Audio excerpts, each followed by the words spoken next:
Well, good Saturday, guys. We've got some cold weather on the way beyond what we're seeing right now. It's been a cold start to January. Take a look at this. These are temperature departures on average through the entire month of January. The green that you're seeing here, more than 10 degrees below average. The blue, a good 5 to 10 degrees. So really east of the Rockies. Now, Maine up here, maybe closer to average, but we have had a really cold start to winter. And, this could be one of the coldest we've had in years. If you go back to last January and you check it out, this is what we were looking like. A little colder across the south, but arguably it's been much colder this year. This would be 23.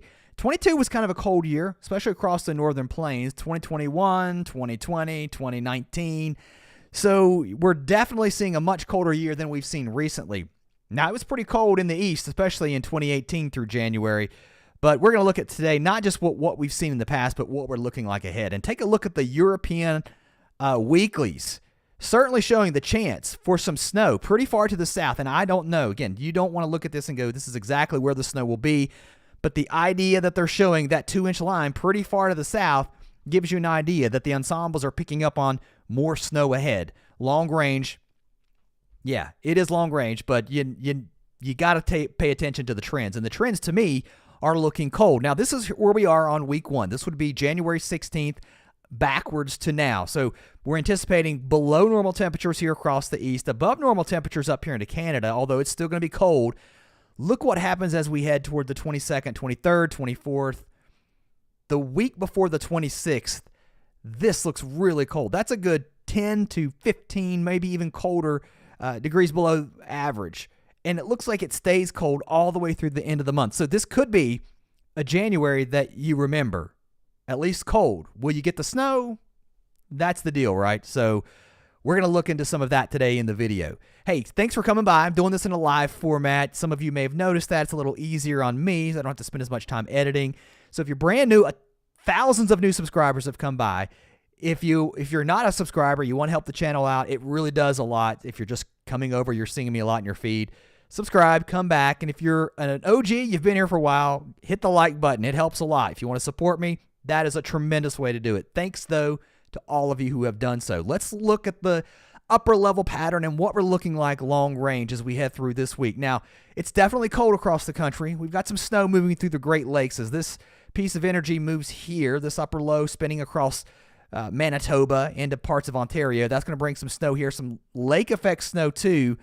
And we stay relatively chilly, I think, across a good part of the country. Although we will start to warm up some as this Pacific air blasts off to the north and east out of the Pacific into western Canada. We unfortunately are also going to see some strong winds across parts of California as high pressure gets dominant here across the Great Basin. Those offshore winds will continue, so not looking good here.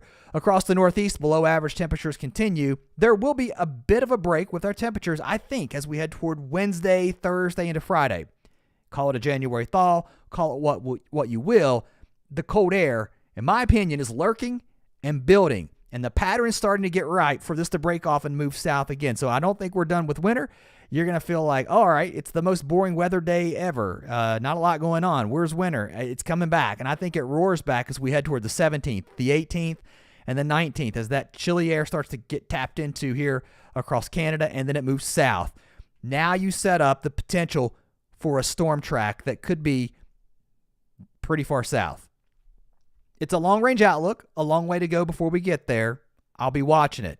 Here's where we are right now. Here's where you can expect snow over the next couple of days. An area of low pressure moving through the Great Lakes. A couple of inches out of this, it will continue to push off to the east, and some heavier snow, too, back here into parts of Montana, also Wyoming, through Sunday. As we move through Sunday, too, some showers along the Gulf Coast. These will move east into Florida, southern Georgia. We're talking about liquid here, though. Too warm for any type of snow. Snow showers, though, downwind of the Great Lakes start to pick up. That will continue to go on through the week.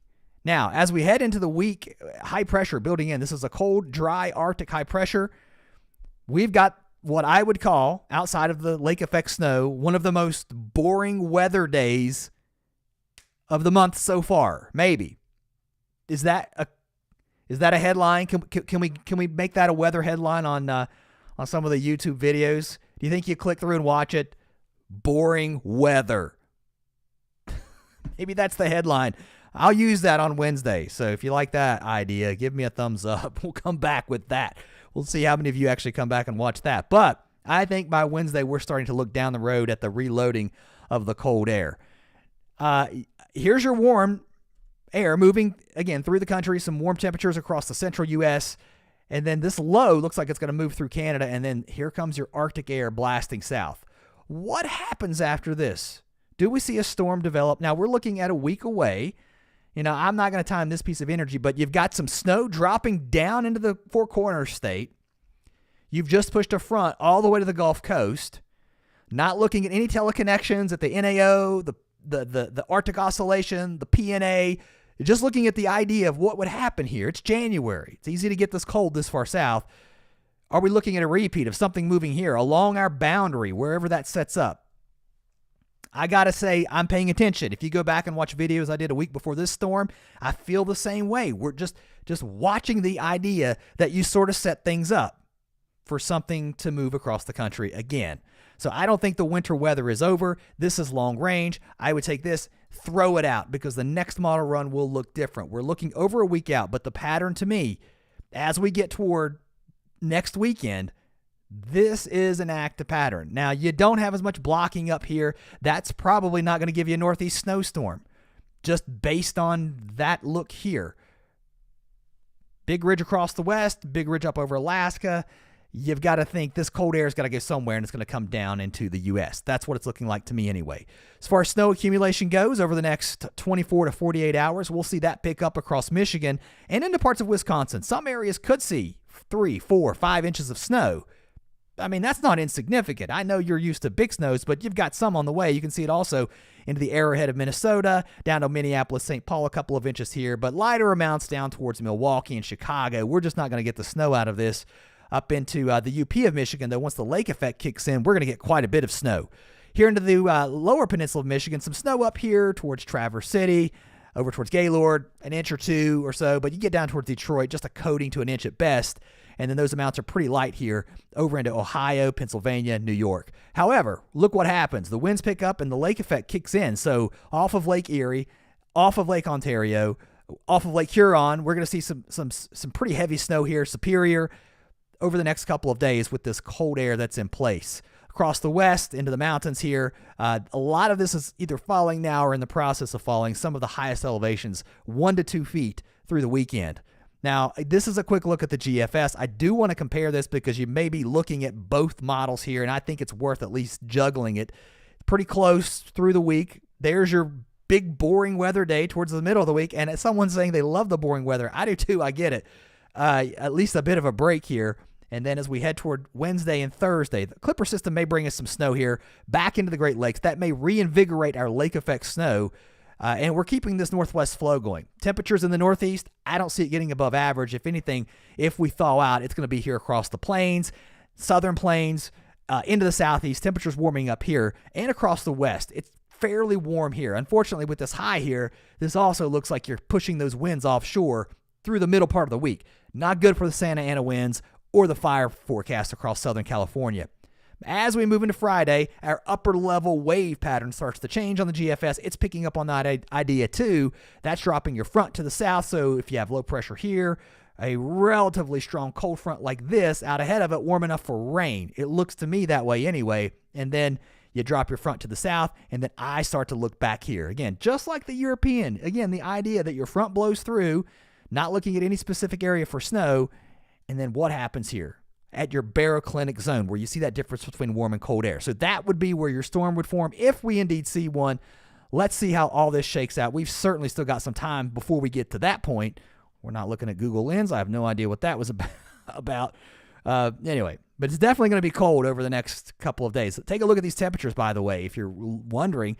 Tonight, much colder air diving into the northern plains, temperatures dropping below zero across North Dakota.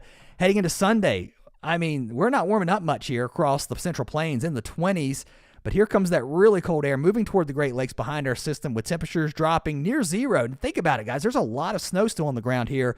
So overnight, if we can clear out, it wouldn't shock me if we get below zero at times across parts of Kansas, into Missouri, over into Illinois, especially maybe into Monday if the winds can back down across parts of Indiana, northern Kentucky. And then some of this starts to modify as our winds start to come out of the west a little bit. So temperatures on the way up. It stays frigid, though, around the Great Lakes with this northwest flow going.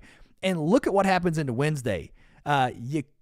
I think the winds might start to back down here some, but a real decent shot of cold air moving here into the Ohio Valley. We'll move this a bit to the east, and then temperatures across Texas starting to warm up by the end of the week. And then also up here into Oklahoma and Kansas, we're back up into the 50s across western parts of these states. Check out what's going on the models. Do you guys know why it's cold there? That's where the snowpack is. So the model's picking up on the idea that we may not get very warm here just because of the snow, almost acting like a cooler, if you will, and then more cold air on the way behind this heading into next weekend. I'm telling you guys, this could be the January you remember as being very, very cold. Does it stay cold into February? I don't know, but that right there could be extreme. We're looking at now day 9 here. I don't buy it, but it's done this before. You've blasted below average, and you're seeing temperatures 10, 20 degrees below zero, and it ends up just being cold. Certainly possible. We'll wait and see how that pans out. Across the east, cold here too, heading into the 22nd, 23rd. But over the next couple of days, some moderate temperatures, at least modifying temperatures across the south. Temperatures warm up some, back above freezing at least in some of these areas that picked up some ice. But cold still around the Great Lakes, into the northeast, into the mid-Atlantic.